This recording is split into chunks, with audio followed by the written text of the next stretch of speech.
और वहीं आपको बता दें, कोरोना का भी ताजा आंकड़ा जारी कर दिया गया है। बीते 24 घंटों में देश भर में आपको बता दें 24,000 से ज्यादा मामले सामने आए हैं। कल की तुलना में अगर बात करें तो यह आंकड़ा कम होता दिख रहा है, क्योंकि कल इससे पहले यानी सोमवार को 26,000 से भी ज्यादा मामले सामने आए थे। तो कल के मुकाबले इसे कमी कही जा सकती है और 24,492 केस बीते 24 घंटों में। तरुण कालरा जुड़ रहे हैं ज्यादा जानकारी के साथ। तरुण, हालांकि तेजी से संक्रमितों की संख्या बढ़ जरूर रही है, लेकिन कल के मुकाबले देखा जाए तो कल के मुकाबले कम मामले आज हैं। बिल्कुल बहुत मामूली कमी दर्ज की गई है। आज के जो मामले रिपोर्ट किए गए हैं पिछले 24 घंटों की, ये रिपोर्ट केंद्र सरकार शेयर करती है ताकि देशवासी पूरी तरह से निश्चिंत ना हो जाए कि कोरोना का खतरा टल गया है। कल के आंकड़े इस तरह दिखा रहे थे कि 24 घंटे के दौरान 26,291 मामले देश के अंदर रिपोर्ट किए गए थे, लेकिन उसकी तुलना के अंदर आज 24,492 मामले रिपोर्ट हुए हैं। तो करीबन 1,500 की कमी जरूर है, लेकिन ये रोजाना फ्लक्चुएट हो रही है। एक वक्त ऐसा भी था पूजा जब देश के अंदर 12,000, 13,000, 10,000 के आसपास मामले रिपोर्ट हो रहे थे। तब ये माना जा रहा था कि कोरोना अब अपने खात्मे की ओर है और जल्द ही पूरे देश को जिस तरह से इम्यूनाइजेशन की ओर बढ़ रहा है केंद्र सरकार की कवायद, उससे रक्षा मिल पाएगी।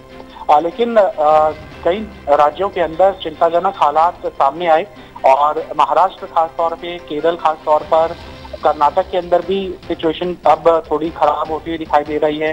तेलंगाना के जो आंकड़े हैं वो थोड़ी परेशानी के अंदर स्थिति दिखा रहे हैं। पंजाब के अंदर स्थिति ठीक नहीं कही जा सकती, पश्चिम बंगाल के अंदर स्थिति ठीक नहीं कही जा सकती।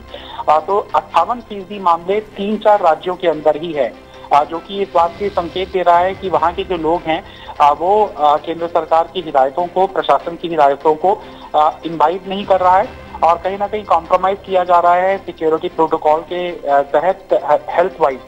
लिहाजा केंद्र सरकार की तरफ से लगातार राज्य सरकारों को अपनी टेस्टिंग बढ़ाने के लिए और माइक्रो मिनी जोन डिक्लेयर करने के लिए कहा गया है, जो हम कोरोना के टाइम पे किया करते थे प्रशासन की तरफ से, कि छोटे छोटे घरों के अंदर ही कैंटोनमेंट जोन बना दिए जाते थे और वहां पर निगरानी रखी जाती थी कि कोई भी संक्रमित व्यक्ति बाहर ना निकले और बाजारों के अंदर अगर भीड़ होगी तो उसके ऊपर कार्रवाई होगी। दिल्ली के अंदर 2,000 रुपए का, लेकिन तरुण, प्रशासन सख्त होगा तो जनता भी उन नियमों का पालन करेगी।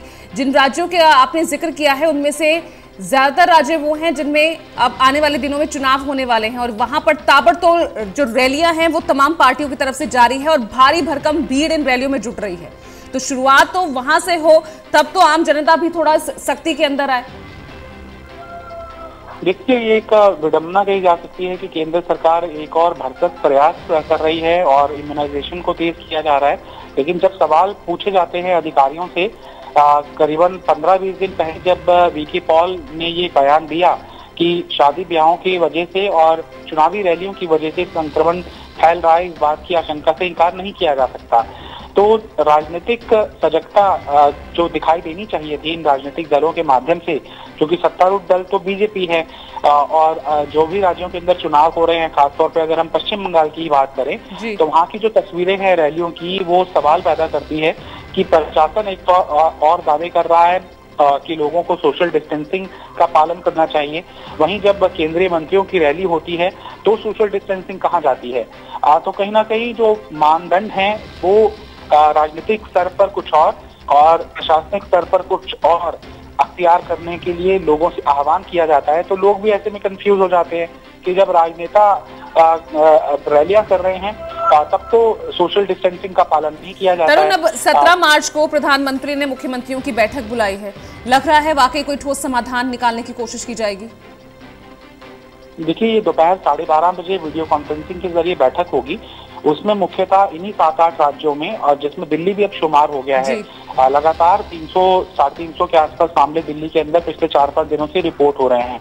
तो पीएम राज्यों से पूछेंगे, उनके मुख्यमंत्रियों से, कि क्या कारणों से आपको लगता है कि ये मामले बढ़ रहे हैं और केंद्र सरकार क्या कुछ मदद आप लोगों को मुहैया करा सकता है। लिहाजा राज्य सरकार जो वहां पर सुझाव देंगे उसे देखना महत्वपूर्ण होगा। कुछ राज्य अगर इसके पक्षधर हुए कि पार्शियल लॉकडाउन लगाने की जरूरत है या फिर बाजारों के अंदर भीड़ कम करने के लिए हमें और ज्यादा मजबूत कानूनों को पालना में लाने की जरूरत है, और कई ऐसे कदम जिससे कि कोरोना जब लॉकडाउन के दौरान गुजर रहे थे तब उसकी पालना की गई थी। तो उस तरह के कड़े नियम भी हो सकता है कि गाड़ियों की संख्या रोड्स के ऊपर कम हो। मेट्रो के अंदर जो खचाखच भीड़ इन दिनों देखने के लिए मिल रही है वो भी एक कारक हो सकता है कि कुछ राज्य ये मशवरा दे कि रिस्ट्रिक्टेड नंबर्स में ही मेट्रो ट्रेवलर्स को अलाउ किया जाए। बहुत से ऐसे सुझाव हैं जो राज्यों के मुख्यमंत्री कल की महत्वपूर्ण बैठक में देंगे, जिसके ऊपर केंद्र सरकार हो सकता है कि कुछ कड़े दिशा निर्देश जारी करे। दोपहर 12:30 बजे कल की बैठक होगी। चलिए, शुक्रिया आपका तरुण इस तमाम जानकारी के लिए। तो